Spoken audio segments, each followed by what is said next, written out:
So we've got them mocked up in there. Just gotta start tightening everything down and putting the cotter pins in there. These rubber bushings, they have this little cutout supposed to go towards the bracket. Little baby on there. Little 21 millimeter.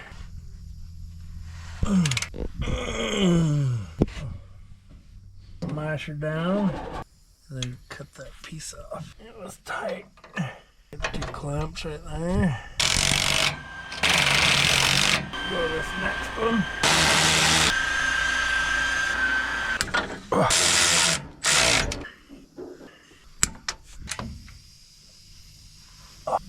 Perfect. These are slotted so you can put the bolt either way.